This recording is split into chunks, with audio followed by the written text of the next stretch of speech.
El día jueves, les recuerdo a los que estuvieron y a los que no, que si podían leer el libro de Ruth, porque el libro de Ruth es un libro que se lee muy fácilmente, es un libro muy cortito, pero a pesar de que es un libro corto, pequeño, en cuanto a extensión literaria se refiere, es un libro muy grande en cuanto a su grandeza espiritual. Encontramos unas lecciones realmente maravillosas, ¿eh? Así que en esta tarde vamos a disfrutar de la exposición de la palabra a través del libro de Ruth. Y vamos a orar en este momentito para pedir la bendición del Señor. Queremos, como siempre, dar la bienvenida a todos, especialmente a los que probablemente esta tarde estén por primera vez. Yo veo caras nuevas en esta tarde. Espero que estén a gusto, que estén cómodos y que podamos disfrutar todos de la palabra del Señor en este momento. Padre Celestial, te damos muchas gracias por este tiempo hermoso de alabanza, de adoración que hemos tenido. Gracias, Padre, por este lugar que tú nos has provisto para alabar y adorar tu nombre. Queremos pedirte en esta tarde que bendigas, Señor, este estudio de tu palabra, que seamos buena tierra donde pueda ser sembrada tu bendita y poderosa palabra. Quita todo obstáculo, todo impedimento, abre nuestra mente, nuestro corazón, nuestro oído espiritual, para que podamos aprender y descubrir las maravillas de tu palabra, Señor. Ponemos delante de ti, pedimos tu bendición, que todo cuanto aquí se haga y se diga sea para tu gloria y tu honra. Gracias también por los hermanos de diferentes naciones que en este momento a través de internet están en sus hogares, en sus países, también escuchando tu palabra. Bendícelos también a ellos y a todos y a cada uno de nosotros. Aquí estamos para aprender de ti. En el nombre de tu amado Hijo Jesús. Amén y amén. Vamos al libro de Ruth, por favor, rápidamente. Ya se han leído unos versículos en esta tarde. Para los que han leído el libro, saben perfectamente que es un libro que está a continuación de la historia de los jueces, lo cual no significa que ya la historia de los jueces pasó al pasado, a la historia, y comienza una etapa nueva, sino que la historia de la familia de Elimelech y su esposa, Noemí, y de sus hijos, se lleva a cabo durante el período de los jueces. La mayoría de los comentaristas dicen que pudo ser, por lo que a continuación les voy a leer, que lo que le ocurrió a Elimelech y a Noemí y a su familia fue probablemente durante el tiempo de Gedeón, el juez llamado Gedeón. Por una sencilla razón, porque dice en el libro de los jueces que durante el tiempo de Gedeón, el pueblo de Israel hizo lo malo ante los ojos del Señor. Y el Señor ya les había dicho muy claramente que una de las cosas que le podían ocurrir en el futuro, que de hecho ocurrió, es que vendría hambre a la tierra. Y curiosamente, si leemos la historia de todos y de cada uno de los jueces, que es una historia de casi 300 años, muy larga, encontramos que en el tiempo, en el periodo de Gedeón, fue cuando hubo hambre. Dice que eran los madianitas, que subían de su país, subían de la parte donde ellos estaban, y dice que subían justamente en el tiempo de la cosecha y arrasaban con todo. Dejaban al pueblo muerto de hambre, el pueblo entró en una crisis económica, la gente se tuvo que ir al monte a esconder en cuevas, y es cuando ellos claman al Señor y el Señor levanta a Gedeón. Así que ya nos hemos situado, la historia que vamos a contar esta tarde se llevó a cabo probablemente durante el tiempo del juez llamado Gedeón. Los personajes principales que aparecen en el capítulo 1, ya los conocéis. Elimelech, que es el padre de la familia, cuyo nombre significa mi Dios es rey. Eli, mi Dios, Melech, rey. El nombre de su esposa es Noemí, significa dulce, significa placentera. Tenía 2 hijos. El mayor se llamaba, como dice aquí, versículo 2 de Ruth capítulo 1, Malón y Kelión. Malón significa débil, enfermizo. Probablemente era un joven, un niño que desde pequeñito fue muy enfermito y los padres lo vieron así muy flaquito, muy raquítico y le pusieron este nombre que espero que no se le ocurra ponerle a ninguno de ustedes a sus hijos. ¿Cómo se llama el niño? Enfermito, debilucho. Y el otro no se queda atrás. El otro, Kelión, significa abatido o consumido. Dicho en términos modernos, el hecho polvo de la familia. ¿Qué familia? Bueno, ellos viven en una pequeña población llamada Bet-Lehem, cuyo nombre significa la casa del pan, en la provincia de Judea, el mismo pueblo donde tiempo más tarde nacería el rey David y donde mucho tiempo después nacería nada más y nada menos que el Mesías, el Señor Jesucristo. Ellos ven que el país está pasando por un momento terrible, diríamos hoy en día de paro, de crisis, de pobreza, de miseria, y deciden irse a vivir al extranjero, concretamente a Moab. ¿Qué país sería hoy en día Moab? Bueno, sería el territorio que ocupa Jordania, ¿vale? Hay muchos lugares desde Israel, estando uno viajando por la carretera de Israel, que lo que separa a Jordania de Israel es simplemente la frontera natural del río Jordán y la frontera natural del Mar Muerto. Si tú estás en Israel y ves perfectamente Jordania enfrente de ti. Bueno, pues a ese país llamado Moab, en aquel momento, es donde Elimelec dice, bueno, vámonos de aquí porque aquí nos vamos a morir de hambre, no hay trabajo, no, hay hambre, hay escasez, y se van a vivir a Moab. Los moabitas, como ustedes saben, es para situarnos un poquito, los moabitas eran descendientes de una de las hijas de Lot. Ustedes se acuerdan que cuando Sodoma y Gomorra fue destruida, las hijas de Lot pensaban que el único hombre que quedó vivo de toda la tierra era su padre. Y entonces ellas deciden emborrachar a su padre, mantienen relaciones con él, y de esa manera pues la raza humana no se extinguiría. Y entonces una queda embarazada, la mayor, su hijo lo llaman Moab, de ahí vienen todos los moabitas, todos los que son hoy en día de Jordania, y también los amonitas, la otra hija. Eran idólatras, el dios principal que se adoraba en Moab era Quemos, una idolatría terrible, y a ese lugar, simplemente porque hay trabajo y simplemente porque hay comida, sin importarle el ambiente espiritual donde va a meter a su familia, allí se va Elimelec, el aventurero, y claro, con el paso del tiempo, lo que pareció o empezó muy bonito, termina en una auténtica tragedia. La Biblia nos enseña que el padre muere, Elimelec muere, no sabemos de qué. Noemí quedó viuda, pero tenía 2 hijos, y los hijos eran los responsables de cuidar de sus padres cuando estos eran mayores o quedaban viudos. Pero con tan mala suerte, dirían algunos, que sus 2 hijos, da a entender el texto que murieron los 2 en el mismo tiempo, el mayor y el menor. Los judíos entienden que esto fue una especie de castigo o de consecuencia de haber depositado su confianza en los campos de Moab en vez de en el Dios vivo. Y es que yo creo que problemas vamos a tener siempre durante toda la vida. Ahí no está la cuestión. La pregunta es, ¿cómo vamos a reaccionar los creyentes cuando tengamos problemas? Porque cómo reacciona la gente del mundo, ya lo sabemos. Pero ¿cómo debe de reaccionar un hijo, una hija de Dios, una familia cristiana, creyente en el Señor, cuando vienen tiempos difíciles? De paro, de enfermedad, de muerte, de separaciones de los padres o problemas económicos. ¿Cómo vamos a reaccionar ante la adversidad? Bueno, no se le ocurrió otra cosa a Elimelec que decir, vámonos de aquí y nos vamos a Moab y empezamos de cero.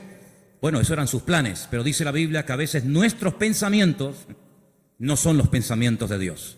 Y allí, de la noche a la mañana, hermanos, aquello que empezó tan bonito terminó siendo una auténtica tragedia.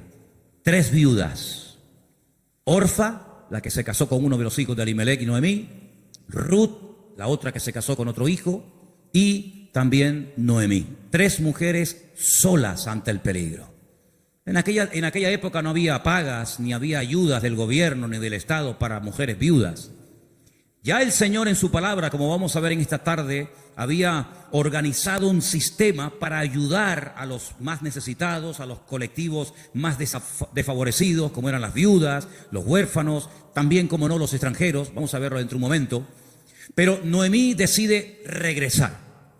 Ahora, si ustedes han leído detenidamente el libro, se van a dar cuenta que lo más probable es que las propiedades, sobre todo las tierras que eran en su día de Elimelec, él las tuvo que vender o hipotecar para poder marcharse con su familia al extranjero.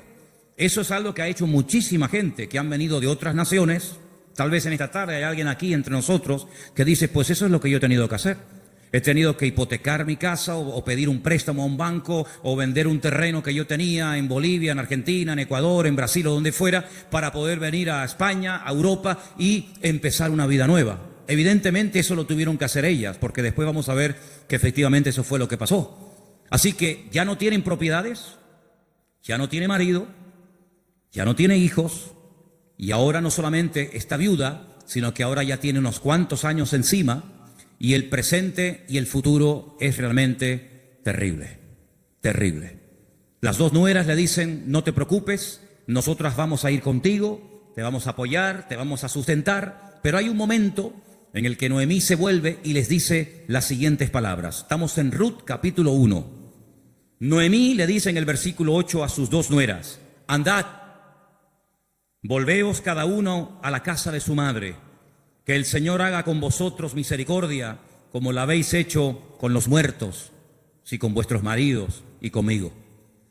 Que el Señor os conceda hallar descanso, cada uno en la casa de su marido. Luego las besó y ellas alzaron la voz y lloraron. Realmente la tristeza, el desánimo, la depresión, la angustia, el miedo se había apoderado de estas tres pobres mujeres. Y ellas le dijeron, versículo 10, ciertamente nosotras, fijaros tan plural, nosotras iremos contigo a tu pueblo. Verso 11, Noemí les respondió y les dijo, volveos, hijas mías, ¿para qué habéis de ir conmigo? ¿Tengo yo más hijos en el vientre que puedan ser vuestros maridos? Volveos, hijas mías, e idos, porque yo ya soy vieja para tener marido, y aunque dijese, esperanza tengo, y esta noche estuviese con marido y aún diese a luz hijos, ¿habíais vosotras de esperarlos hasta que fuesen grandes? ¿Habéis de quedaros sin casar por amor a ellos? No, hijas mías, que mayor amargura tengo yo que vosotras, pues la mano del Señor ha salido para mí. Ellas alzaron su voz otra vez, lloraron, y Orfa besó a su suegra, mas Ruth se quedó con ellas. Ay, amigo, ya se produce una ruptura. Ya no son las tres las que están como una piña. Al fin y al cabo las tres tienen un denominador común. Son viudas, tan solas en la vida. Sino que ahora dice la Biblia que una de ellas, Orfa, cuyo nombre significa terca o testaruda, toma una decisión. Y entonces la decisión que toma es volver a la casa de su familia. Noemí le dijo, he aquí tu cuñada se ha vuelto a tu pueblo y a sus dioses, vuélvete tú tras ella. A mí me llama la atención que la Biblia destaca no solamente el hecho de que ella vuelve a su familia, lo cual en cierto sentido es lógico, ¿verdad? Y normal, sino que añade algo que es muy significativo. Dice, ella se ha vuelto a su casa, a la familia de sus padres y a sus dioses. Yo dije al principio en la introducción que en Moab no se adoraba al Dios de Abraham, de Isaac y de Jacob. No era al Dios vivo al que se adoraba, eran idólatras. Adoraban como Dios principal a Quemos, seguramente a otros más, a Baal, a Astarot, y sabe Dios a quién más. Por lo tanto, cuando ella se va a la casa de su familia, vuelve otra vez a practicar y adorar los dioses que probablemente, no tenemos 100% de seguridad para asegurar esto, ella había dejado de adorar durante el tiempo que estuvo casada con uno de los hijos de Noemí. Ella vuelve otra vez atrás y vuelve otra vez, permítame la expresión, es una expresión bíblica, vuelve otra vez al vómito. Y a mí me hace recordar la historia de Orfa. No voy a hablar mucho de ella, pero sí quisiera destacar que, ¿saben a quién me recuerda Orfa? Cuando estaba preparando todo esto para el día de hoy compartir con ustedes, me venía a la cabeza el joven rico. ¿Os acordáis de la historia del joven rico? Un chico aparentemente que quería saber la verdad, que quería crecer, que quería respuestas a sus preguntas y a sus dudas.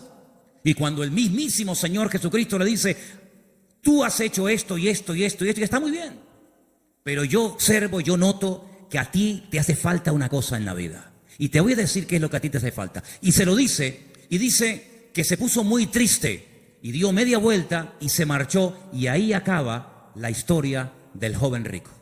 A pesar de que el Señor le dijo algo tremendo, ven conmigo. Pero él no estuvo dispuesto a pagar el precio. Viendo Noemí que una de sus nueras se ha vuelto atrás a sus dioses, a su antigua vida, le dice a la otra que le queda, a Ruth, versículo 15, he aquí tu cuñada se ha vuelto a su pueblo y a sus dioses, vuelve tú tras ella. Y ahora viene una de las declaraciones más hermosas de toda la Biblia.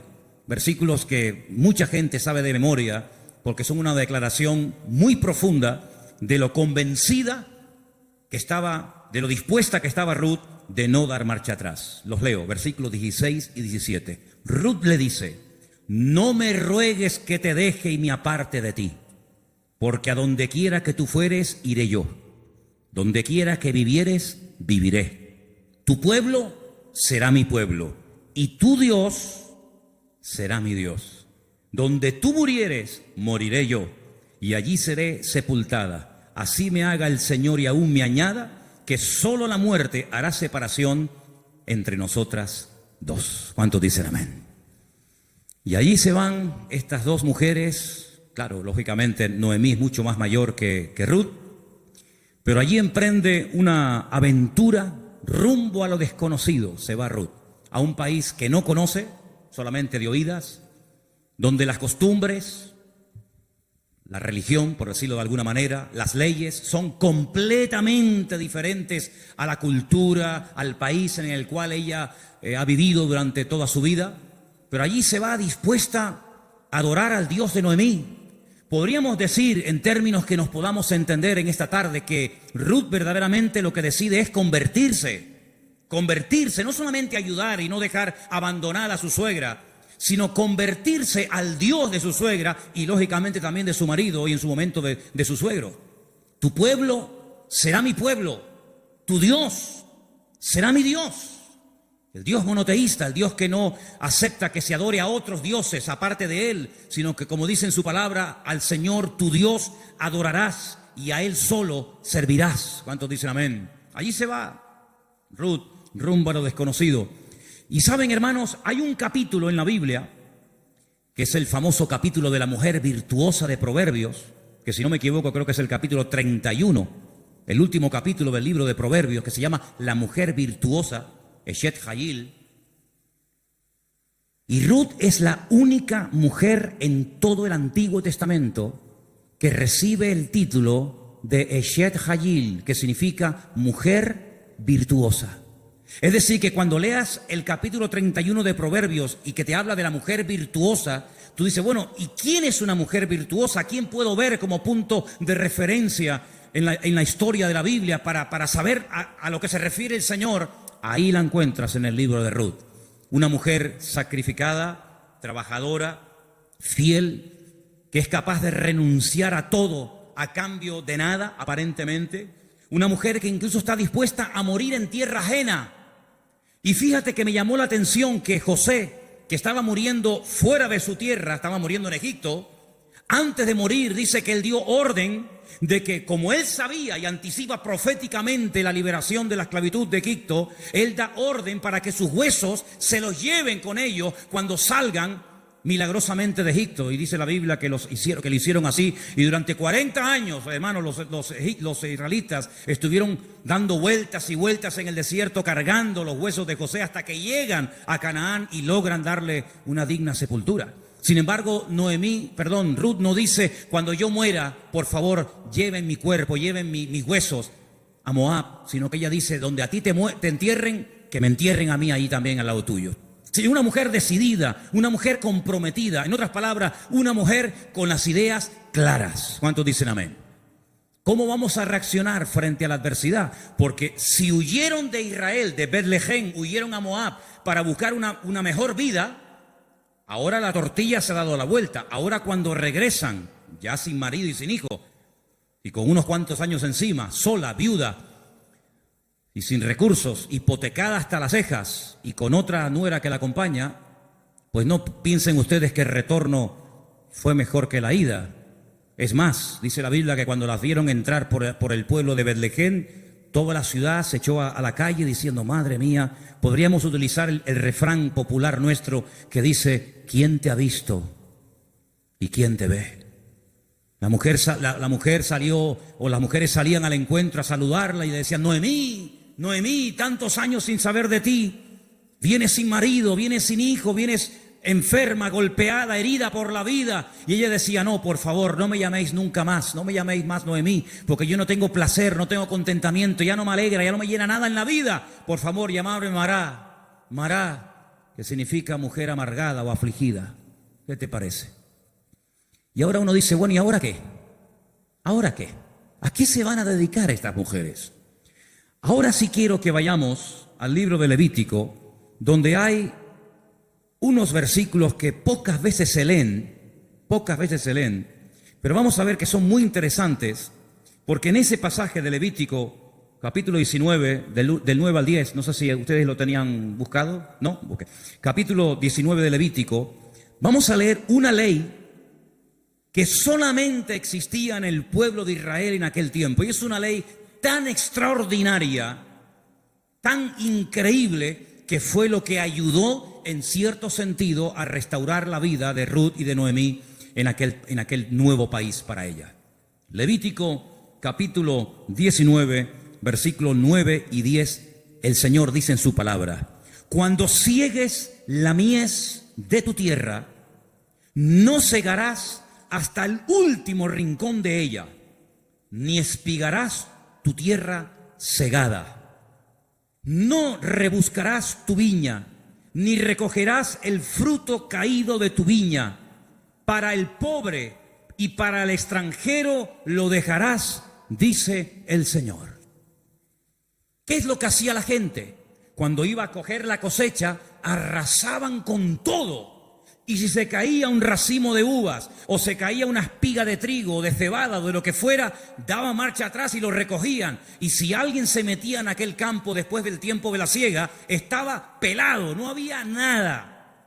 Sin embargo, el Señor dice, ustedes van a ser diferentes. Esto es una ley donde el Señor muestra su amor y su compasión por el pobre, por el huérfano, por la viuda, por el extranjero, por el que no tiene prácticamente ningún recurso para buscarse la vida, como el caso de Ruth y de Noemí. Ustedes cuando vayan a segar, no sean avariciosos, no quieran acapararlo todo. Oye, si se cae una espiga, déjala. Si hay un rinconcito que no quieres, digamos, cosecharlo, meter la hoz, déjalo ahí en un rinconcito, para que cuando ustedes terminen, pues puedan entrar los que no tienen tierra, los que no tienen trabajo, las viudas, los extranjeros, los pobres, los huérfanos, y puedan de alguna manera conseguir algo para llevarse a la boca. Y eso es lo que utiliza Ruth. Como ella sabe, evidentemente por los labios y por la influencia buena de Noemí sobre ella, le dice, vete a espigar, vete hoy a buscar la vida. Noemí, ¿a dónde va a ir la pobre? Si la pobre ya está vieja, está enferma, está cansada, está desanimada, pero allí se va Ruth. Y si ustedes han leído el libro, dice que se va antes de la salida del sol y cuando llega la noche aún está espigando en el campo. Es increíble. Ella podía haber recogido menos, pero ella está recogiendo para ella y también para su suegra Noemí. Y hay un momento en el que la invitan a comer. El dueño del terreno, un tal Booz, del cual hablaremos ahora, dice que pregunta, dice, ¿esta mujer quién es? Dice, esta es la nuera de Noemí. Lleva todo el día trabajando. Dice, denle de beber agua. Y cuando llega la hora del almuerzo, cuando llega la hora de la comida, la Biblia dice que la invitan a comer. Y ella dice que comió hasta saciarse, pero hay un momento en el que le sobra comida y en vez de tirarla a la basura, como la mayoría de la gente hace cuando le sobra comida, dice que ella la guarda. Y cuando llega a la noche a la casa de Noemí, dice que le enseña un efa. Un efa son 35 kilos, en este caso de cebada. Y dice, mira, esto es lo que yo hoy he espigado, después lo he tenido que desgranar para hacer la harina. Y no solamente eso, sino que te traigo la comida que me sobró al mediodía, te la traigo para que tú comas. Cuando le pregunta a la suegra, ¿en qué campo tú has estado hoy? ¿Dónde has trabajado? Y le dice, he trabajado en el campo de un tal Booz. Y me ha tratado muy bien. Le ha dado orden a sus criados, a los jornaleros, de que no se metan conmigo, de que no se rían de mí, de que me traten bien, de que no me hagan pasar vergüenza. Y le dice Noemí, pues si en ese lugar te ha ido bien, sigue ahí. Eso me llama mucho la atención. Dice, no cambies de campo. Si en un sitio te ha ido bien, ¿para qué ir a otro sitio? Ayer estábamos en el sur y hablando con un señor venezolano que ha montado un negocio, me dijo una frase que yo en mi vida había oído y nos gustó mucho y nos impactó. Y dijo: nunca vuelvas al lugar donde un día fuiste feliz. Porque si vuelves a un lugar hace años donde fuiste feliz, nunca más volverás a experimentar la felicidad que añoras. Oye, me impactó aquello. Y me vino a la cabeza el texto que dice: nunca digas que los tiempos pasados fueron mejor que el tiempo presente. Dice: porque no hablarás con sabiduría. Pero Noemí se da cuenta de que hay un hombre que se llama Booz, y resulta que se da cuenta la viuda Noemí de que ese tal Booz, cuyo nombre significa mi fortaleza, resulta que es Goel.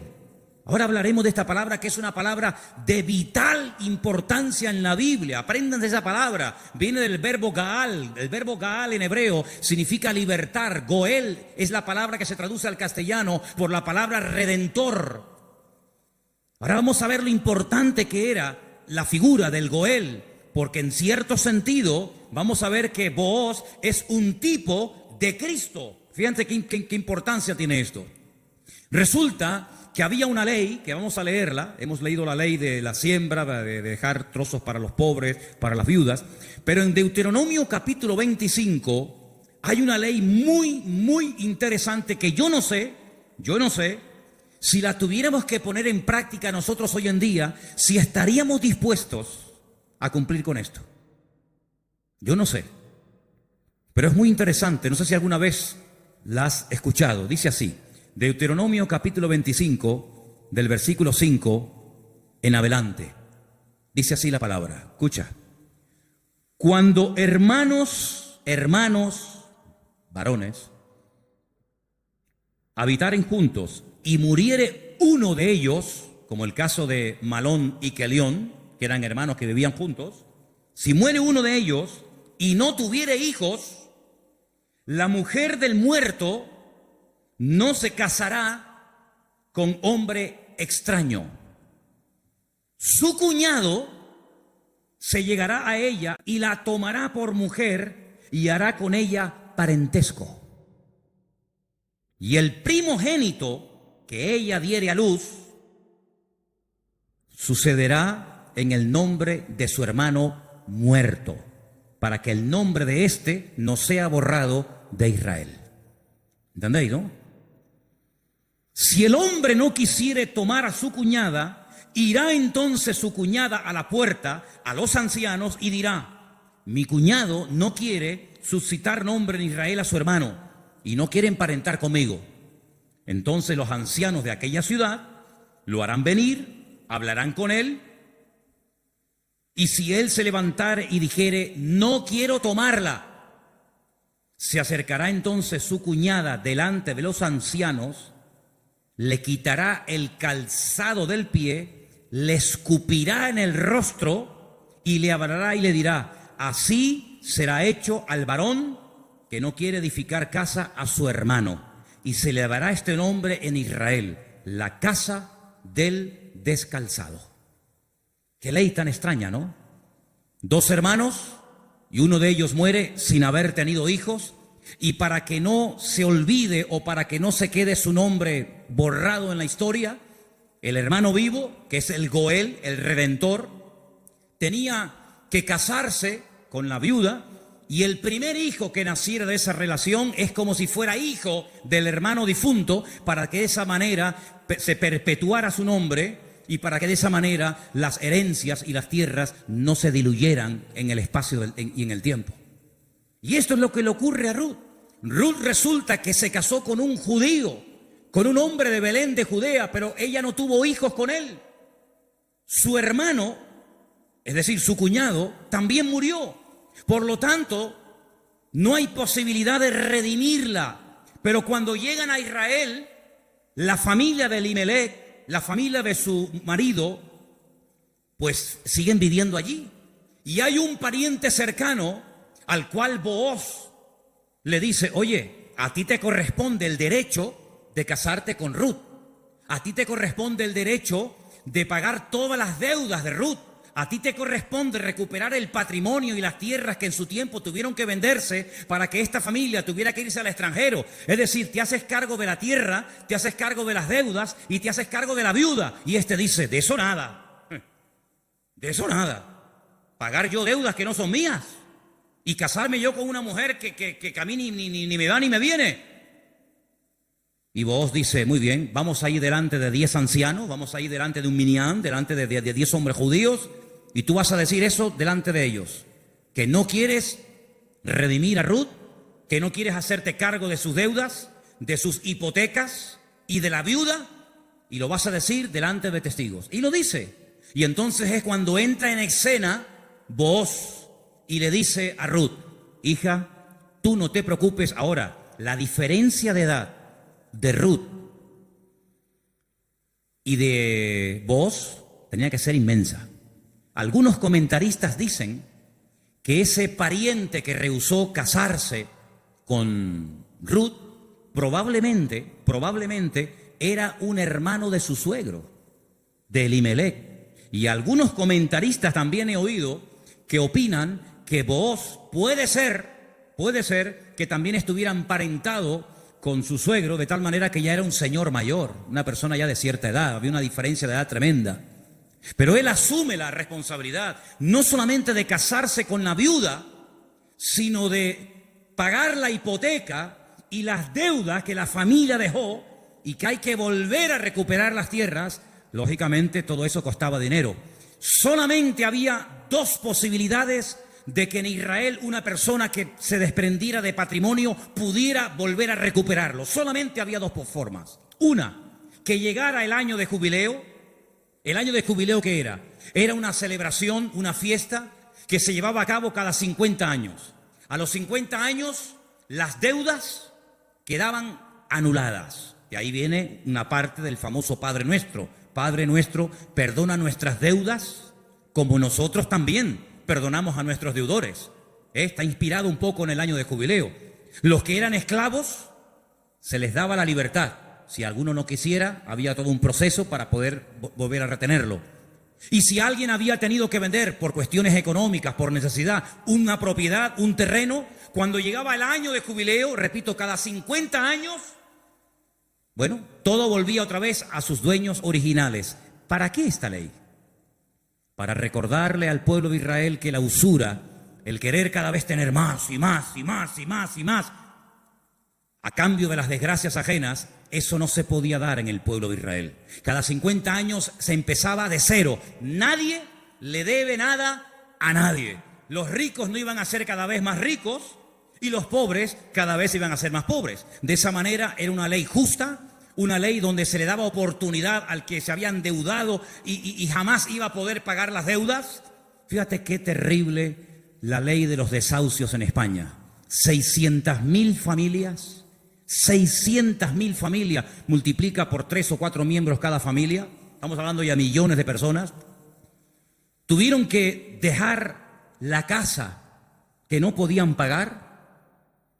Los padres en algunos trancarle la nómina y un alto porcentaje se lo quitaban. Es decir, un sistema faraónico donde te ofrecían todo los bancos a cambio de nada y te llamaban y te ofrecían todo llamándote a tu casa y una vez que te tienen en su territorio te aprieta el nudo, amigo, y de aquí no sales nunca.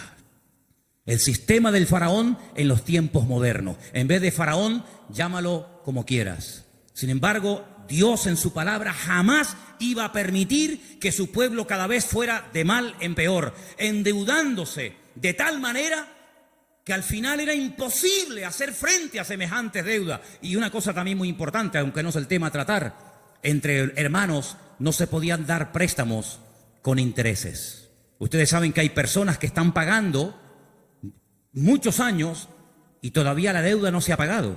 Lo que están pagando es simplemente parte de los intereses, porque son tan elevados que por una regla de 3, cuanto más pagas, más debes. ¿Cómo se come eso, hermano? Así que la única forma de recuperar una tierra que se había vendido era llegar al año de jubileo. Pero ¿quién le aseguraba al que había vendido una propiedad, ponte que tuviera 40 o 50 años, que iba a durar otros 50 años para recuperar la tierra? Era prácticamente imposible, impensable, pero luego había otra forma. Era otra forma, pero claro, ahí había que tener mucho amor y mucha compasión. Y era decir, no es mi deuda, entre comillas, no es mi problema, pero yo voy a redimirte, yo voy a ser tu Goel, yo voy a asumir cuánto debes. Pues mira, tuve que vender la casa, tuve que hipotecarla, tuve que vender el terreno, tuve que hipotecar los animales. En algunos casos tuve que vender a mis hijos como esclavos a trabajar a jornal durante un tiempo. Yo me hago cargo de todas tus deudas. Y encima me caso contigo, levantamos descendencia y empezamos una vida nueva. ¿Cuántos dicen amén? Bueno, hermano, eso fue lo que hizo el Señor Jesucristo por todos y cada uno de nosotros, ¿sí o no? Cuando vinimos al Señor, la inmensa mayoría de los que estamos aquí y muchos de nosotros, ¿cómo vinimos al Señor? ¿En nuestro mejor momento? Yo pienso que la mayoría de los que nos hemos convertido al Señor, cuando vinimos a los pies de Cristo, vinimos en nuestro peor momento. Algunos desanimados, otros enfermos, otros enganchados, otros esclavos de no sé qué y de no sé cuánto.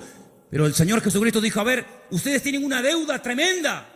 Y una deuda no con un banco, no con una financiera. Ustedes tienen una deuda conmigo.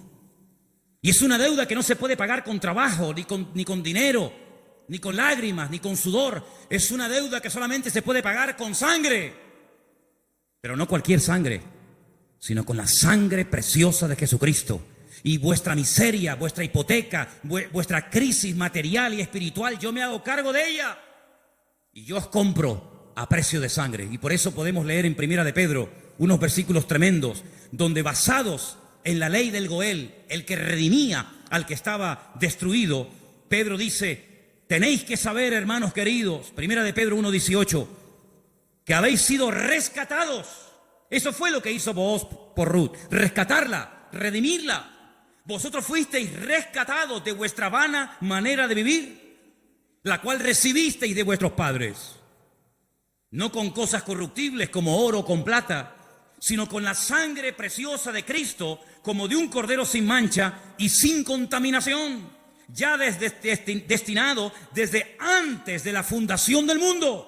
Cristo, antes de que existiera Adán y Eva, antes de que existiera el jardín del Edén, Él sabía que un día iba a venir a este mundo a morir en la cruz por los pecadores. Desde antes de que el mundo existiera, ya Él sabía que su destino iba a ser ese. Desde antes de la fundación del mundo, pero manifestado en los postreros tiempos por amor de vosotros. Y mediante Él, ¿cuál creéis en Dios? Quien le resucitó de los muertos y le ha dado gloria, para que vuestra fe y esperanza sean en Dios. ¿Cuántos dicen amén? Este Booz es un hombre tremendo. Es un hombre que dice, bueno, yo soy rico, tengo tierras, tengo de todo. ¿Qué necesidad tengo yo de meterme ahora, permítame, en estos líos? Asumir deudas que yo no contraje. Si Elimelech hipotecó sus tierras y tuvo que vender sus casas, ¿a mí qué me importa? Diría alguno. Y si tuvo que irse al extranjero a buscarse la vida, y si allí murió él y sus hijos, y ahora hay una serie de mujeres que están las pobrecitas sin nada en la vida, ¿yo qué tengo que ver con todo esto? Pero Booz no es un hombre frío, insensible. Booz es un hijo de Dios, y los hijos de Dios tenemos corazón, no solamente cabeza. ¿Cuántos dicen amén? Hay que tener corazón, hermanos, en las vestiduras del sumo sacerdote, que las tenéis ahí si queréis ver cómo eran. El sumo sacerdote llevaba en su pecho los nombres de la familia de Israel, las tribus de Israel, Judá, Benjamín, Zabulón. Y el sumo sacerdote decía, pero si yo no soy de la tribu de Judá, ¿yo para qué tengo que llevar el nombre de una familia que no es la mía? ¿Por qué tengo yo que llevar en mi pecho el nombre de la tribu de Zabulón, si yo soy levita? Pero es que el Señor le enseñó al pueblo de Israel a través del sumo sacerdote que para servir a Dios y para creer en el Señor y hacer su voluntad, uno tiene que tener corazón. ¿Cuántos dicen amén? Hay tanta insensibilidad, hermano, incluso en el pueblo de Dios. Sí, dicen que España es un país muy solidario, el país de más donaciones de órganos del mundo. Sí, está muy bonito. Pero hermanos, el mundo no nos tiene que dar ejemplos a nosotros, ni lecciones de solidaridad y de amor, sino que somos nosotros los que deberíamos ser la gente más solidaria y los que más apoyamos al necesitado del mundo, porque para eso el Señor nos ha puesto en esta tierra. Y Booz dijo, no, yo no me voy a limpiar las manos como tú que te has limpiado las manos, porque los que habéis leído el libro, ¿Os habéis dado cuenta que cuando al pariente cercano le dicen, oye, que hay unas tierras que son preciosas, están abandonadas porque Elimelech se tuvo que ir al extranjero, pero son unas tierras hermosas? Este dijo, uy, estas son para mí, porque ahora junto las mías con las de Elimelech, y cuando yo me muera, mis hijos tendrán más herencia. Y tiene unos campos, y tiene unos olivares, y tiene, pero vos le dices, pero espérate un momento. No solamente hay que recuperar tierras y propiedades, sino que aquí hay algo muy importante, y es que aquí hay una vida. Aquí no solamente hablamos de cosas, aquí hablamos de seres humanos. Qué interesante que Faraón decía, llévense las bestias, llévense los animales, pero déjenme las mujeres y los niños aquí. Qué curioso, ¿no? Interesante, ¿no?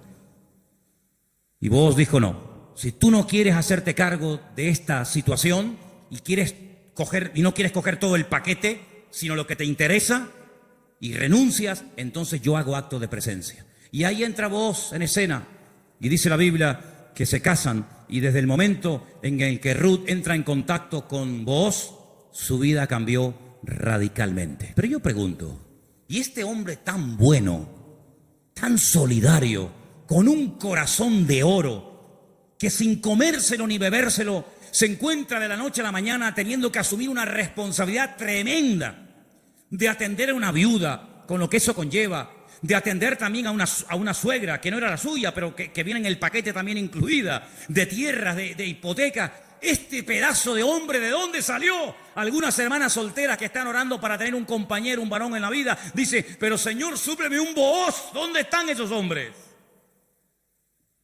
Bueno, yo no sé dónde están, pero yo te digo una cosa, yo sé de dónde salió este. ¿Sabes de quién es hijo vos? ¿Tú te acuerdas cuando un día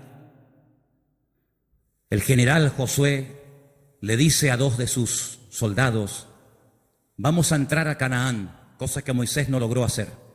A nosotros nos corresponde ahora entrar y tomar posesión de la tierra. Pero antes de entrar, vamos a hacer algo. Voy a mandar a 2 espías, no exploradores como los que mandó Moisés, que fueron unos inútiles, sino 2 espías, 2 hombres que entren secretamente y cuando vengan nos digan qué estrategia tenemos que emplear para atacar este pedazo de ciudad con doble muro, cerrada, imposible de conquistar. Y ahí se van estos 2 hombres. Y van y se quedan en una casa de prostitución. Y algunos dirán, ¿y cómo 2 hombres del pueblo de Israel se van a semejante lugar?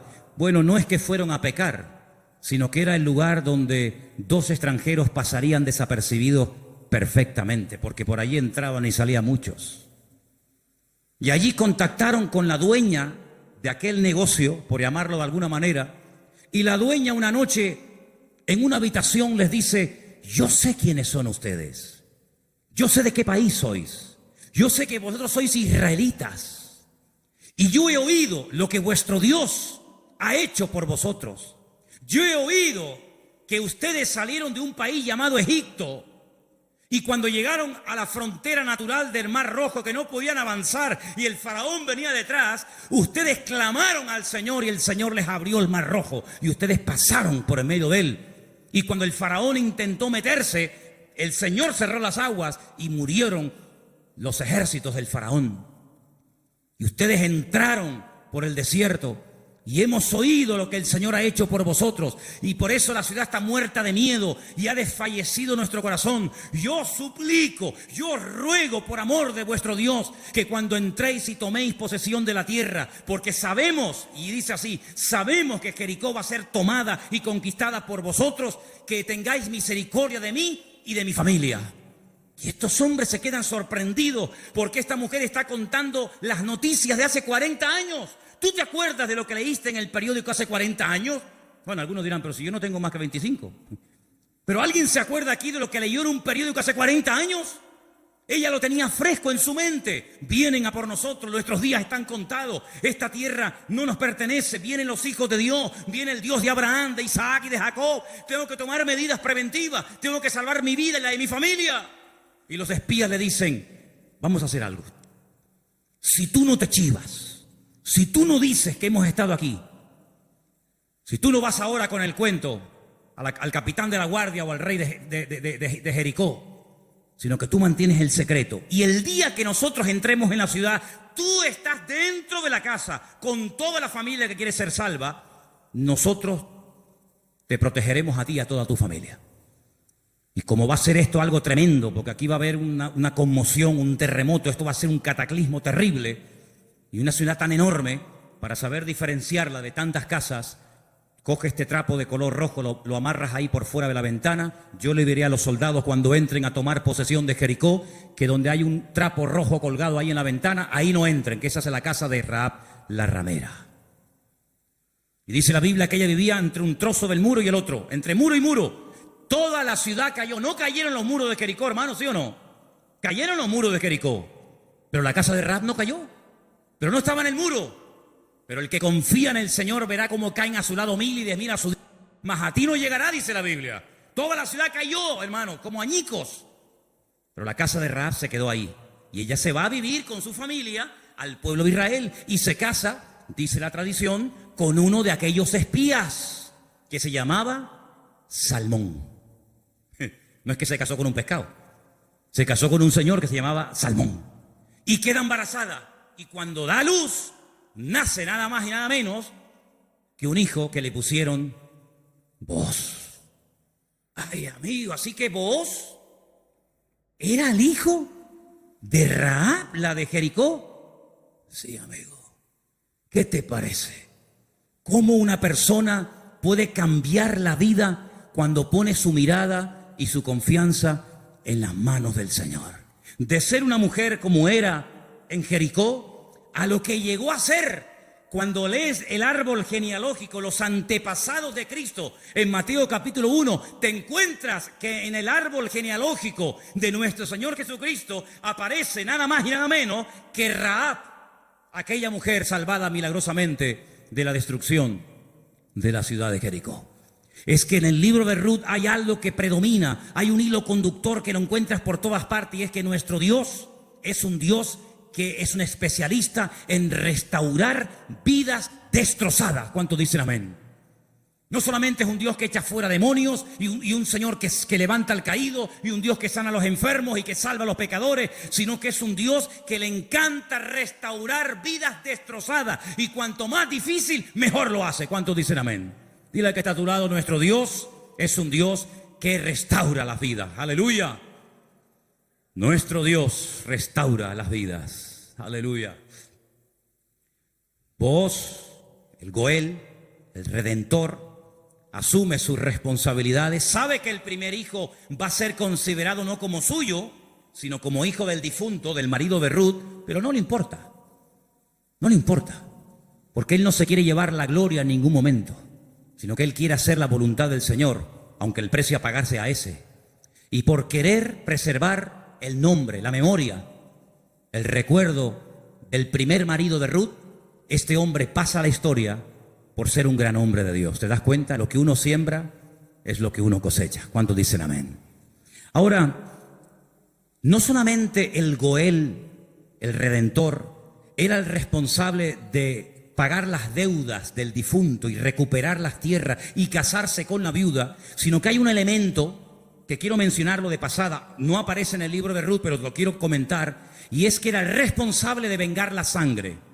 Era el vengador de la sangre. Si por ejemplo, al marido de Ruth lo hubieran matado, en vez de morir de una enfermedad, como aparentemente parece que murió, lo hubieran matado, Booz tenía la obligación de vengar la sangre del marido de Ruth. Era el que vengaba la sangre derramada inocentemente por cualquier persona. Pero eso no lo quiero tocar, pero también entra dentro de la responsabilidad del Goel. Ahora, hay 3 versículos que vamos a leer en esta tarde que son muy bonitos y muy interesantes, y por favor presten atención. Salmo 119, 154. Defiende mi causa y redímeme, vivifícame con tu palabra. Vuélvelo a leer otra vez, por favor.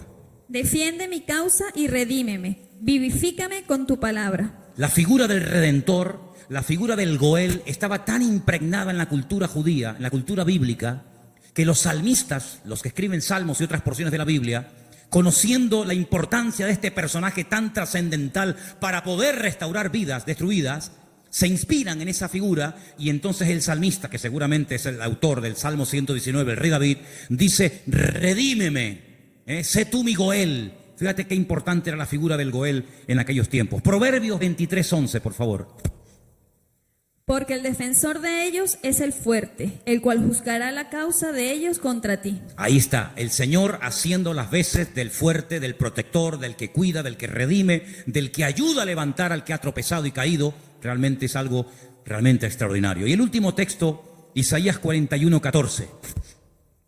No temas, gusano de Jacob, oh vosotros los pocos de Israel. Yo soy tu socorro, dice Jehová, el Santo de Israel es tu Redentor. Amén. El Santo de Israel es tu Goel, es tu Redentor. Él es el que se va a encargar. Ahora, hermano, déjeme que les diga algo. El Goel, el Redentor, ¿de qué se hacía cargo? ¿Solamente de la viuda? ¿Solamente de las deudas? Se hacía cargo de todo. El primero renunció porque quería parte de la tierra, pero no quería asumir la responsabilidad de casarse con la viuda. Vos dice no, todo o nada.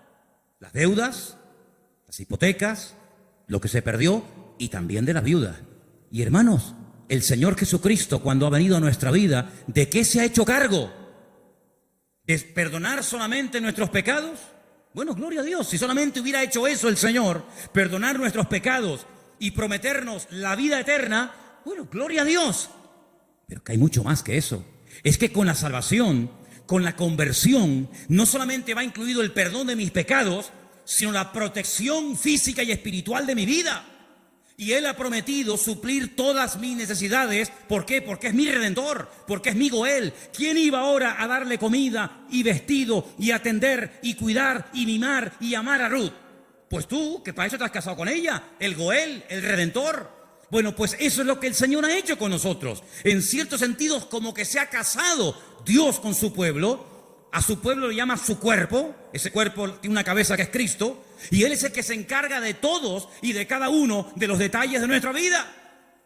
Entonces, yo no entiendo cuando hay creyentes que tienen una fe muy grande para una cosa y luego para otro dudan. Pero que el Señor se ha hecho cargo y ha comprado todo. Tus deudas, tus enfermedades, tus desánimos, tus miedos, tus angustias, tus complejos, tu pecado, todo lo ha comprado el Señor. Y Él va a hacer una obra total y completa en la vida de todos y de cada uno de nosotros. ¿Cuántos dicen amén? Hermanos, en el capítulo 3 del libro de Ruth, en el versículo 1, me llamó la atención leyendo, yo estuve leyendo en hebreo todo el libro y hay palabras que aparecen que son muy, muy interesantes. Pero hay una que particularmente me llamó la atención. En el versículo 1 dice: después le dijo su suegra Noemí, hija mía, ¿no te he de buscar hogar para ti, para que te vaya bien? Es decir, Noemí dice, yo voy a hacer todo lo posible para que tú a mi lado tengas algún día tu propio hogar. Y busqué la palabra hogar en hebreo. Y la palabra que aparece en el versículo 1, aquí traducida por hogar, es la palabra Manoah. Y cuando yo veo en el texto que pone Manoah, le digo a Elena, Elena, ¿no hay un personaje en la Biblia que se llama Manoah? Y me dice, sí. ¿Quién era Manoah?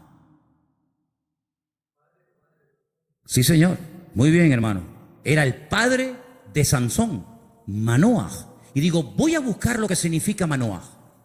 Y resulta de que me encuentro que la palabra hogar, Manoah, se puede traducir por descanso, tranquilidad, reposo, quietud y otros tantos sinónimos.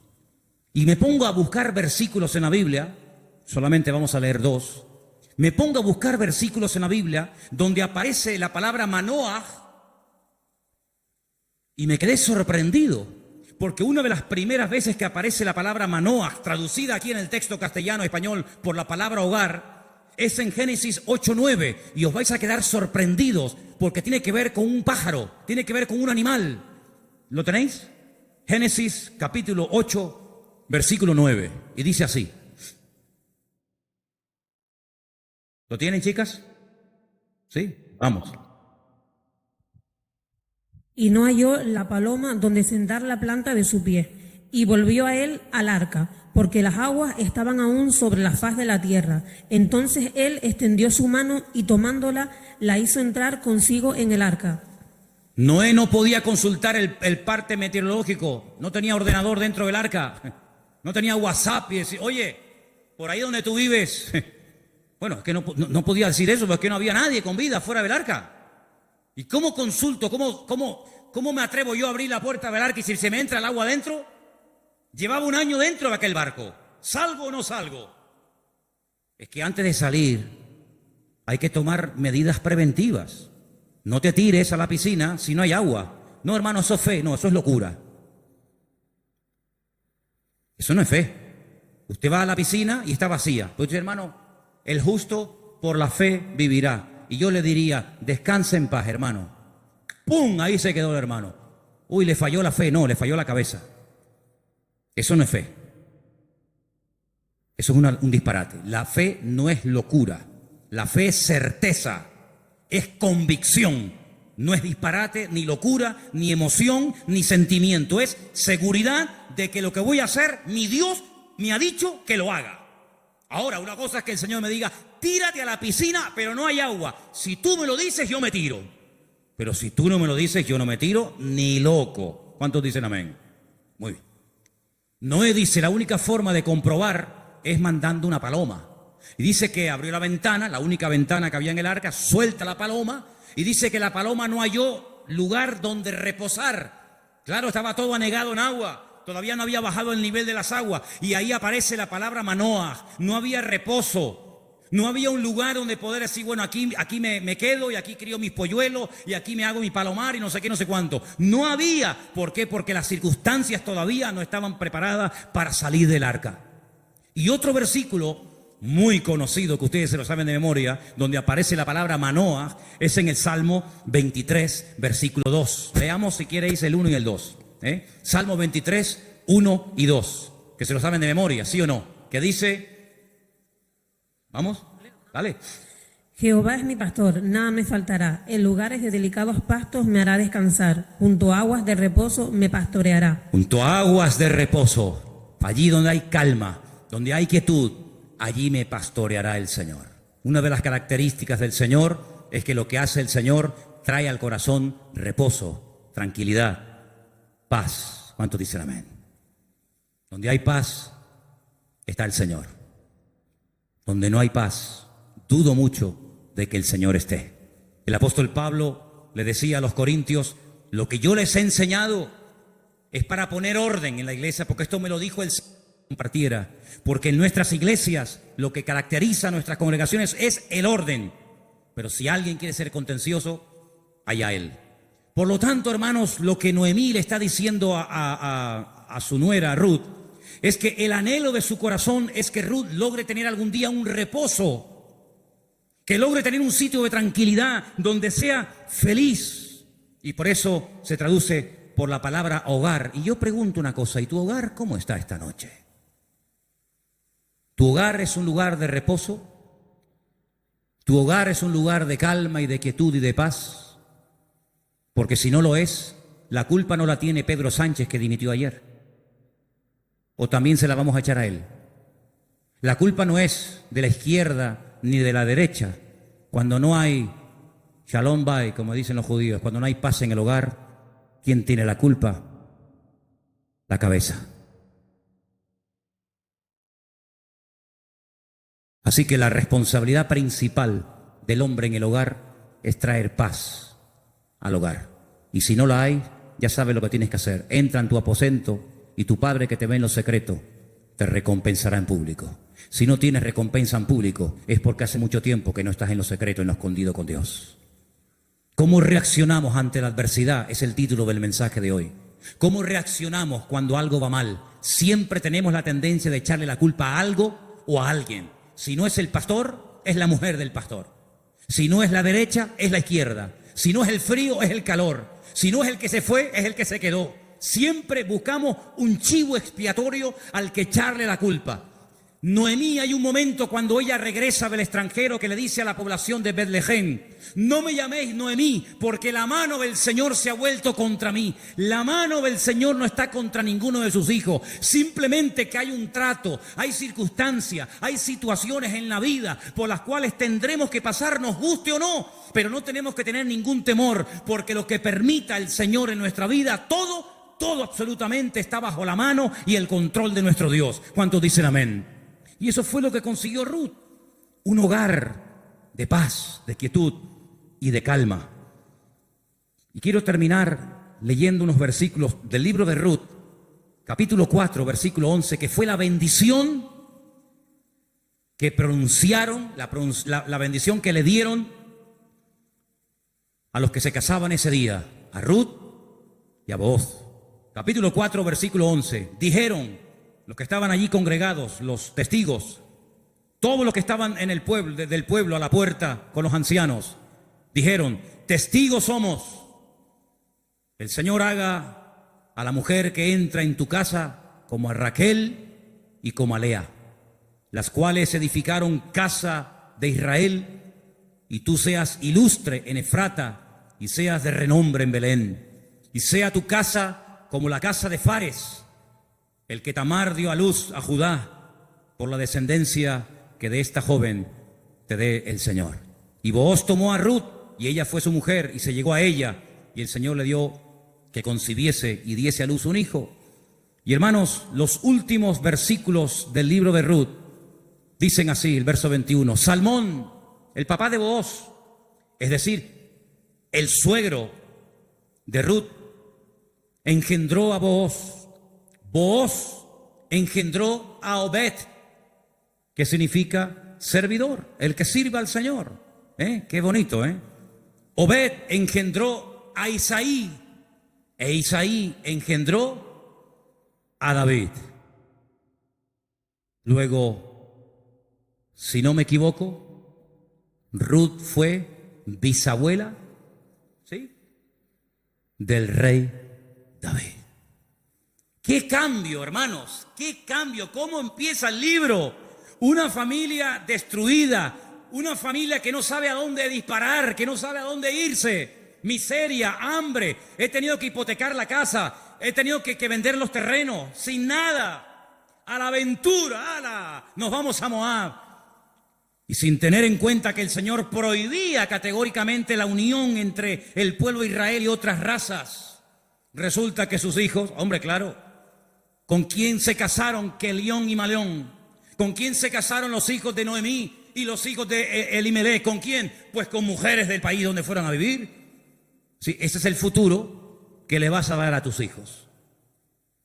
Si con la cosa de darle un mejor futuro material, has traído la ruina espiritual a tu casa. Claro, ya sabemos que Dios toma lo destruido, lo roto, lo que no es, para hacer maravillas. Pero ¿para qué te vas tú a Moab? ¿Te vas a meter en la boca del lobo? No, es que ya hay trabajo. ¿Y tus hijos? ¿De quién se van a enamorar? ¿Con quién se van a casar? Con mujeres idólatras. La primera responsabilidad de un padre en una casa con sus hijos, más que darle estudios y una buena carrera, es darle un futuro espiritual a sus hijos. Y Moab, dicho sea de paso, no era el mejor lugar para llevar a una familia a vivir. Prueba de ello que mira cómo terminaron. Muertos todos. Todos terminaron muertos. Del padre hasta el hijo mayor y hasta el hijo menor. Gloria a Dios que por ahí aparece la misericordia del Señor y que a través de Booz la familia vuelve a remontar vuelo y vuelve a recuperar el ánimo y la esperanza. Pero hermanos, no es tiempo de experimentos. No es tiempo de será por aquí, será por allá, será esto. Vamos a descubrir los principios establecidos por el Señor en su palabra. La vida de un cristiano no es un laboratorio donde hacemos experimentos. Será esta, será aquella, será fulano, será mengano. Vamos a orar seriamente al Señor. Encomienda al Señor tu camino. Confía en Él y Él hará. Aleluya. Y no te impacientes por motivo del que prospera en su camino, porque pronto serán cortados y como la hierba verde se secarán, dice la palabra. En otras palabras, aprendamos a esperar en Dios, Mira, consiguió más, mucho más, en poco tiempo Ruth y Noemí, en la tierra donde el Señor estaba, que todos los años que Elimelech se pagó en el extranjero, que no le sirvieron absolutamente para nada. La respuesta no estaba en Moab, la respuesta estaba en Belén, más cerca de ellos de lo que se imaginaban. Y yo solamente quiero decirte algo. ¿De dónde viene el Señor Jesucristo? Los antepasados de Cristo, ¿quiénes son? ¿No son Obed? ¿No es Booz? ¿No es Rahab? ¿No es Ruth? ¿No es el rey David? ¿No es la tribu de Judá? ¡Claro que lo es! Luego fíjate tú cuando una persona hace, como dice la Escritura, las cosas decentemente y con orden, las bendiciones que a corto y a largo plazo pueden llover y caerle a la vida de esa persona. Por lo tanto, hermano, no te precipites. Espera en el Señor, porque el libro de Ruth es muy pequeñito, 4 capítulos, pero es tan grande en lecciones. Y sobre todo, júntate con el que te puede edificar. Pégate como una lapa. Ustedes saben lo que es una lapa, ¿verdad? Pégate como una lapa a la persona que te puede bendecir. Le dice, y termino, Noemí a Ruth: no te separes de vos. Esta noche quiero explicar esto, porque puede ser que algunos lo leyeron y dijeron, pero ¿qué le estaba proponiendo a la suegra? Dice, esta noche, vístete bien. Úngete, ponte tus mejores vestidos, lávate, averigua dónde está durmiendo vos, en la era, tú vete a la era. Cuando él esté dormido, tú te pones a sus pies. Y uno está diciendo, pero bueno, ¿qué le está proponiendo Noemí? Era la forma de la época de recordarle al Goel, oye, hey, que estoy aquí, por si no te has dado cuenta. Dice que ella se acurruca a los pies de Booz y a medianoche, cuando seguramente Booz toca el cuerpo de Ruth, se asusta y dice, uy, ¿pero tú quién eres? No le pudo encender la luz, allá todo oscuro, y dice, yo soy Ruth la moabita. Te recuerdo que tú eres el Goel, extiéndeme tu manto. Y entonces ahí es donde él se da cuenta de que en la vida no solamente es tener tierras y criados, sino que hay una responsabilidad muy cerca de ti, la cual tienes que asumir. Y entonces, hermanos, cuando Noemí se entera de todo esto, le dice, tú confía, porque este hombre no dejará pasar mucho tiempo hasta que arregle este asunto. ¿No lo habéis leído en el libro esta semana? Tú ahora confía, tú ya has hecho tu parte. Claro, tú no puedes ir sucia a la presencia de Booz. Cuando tú vas a presentarte ante la presencia del Señor, tienes que lavarte.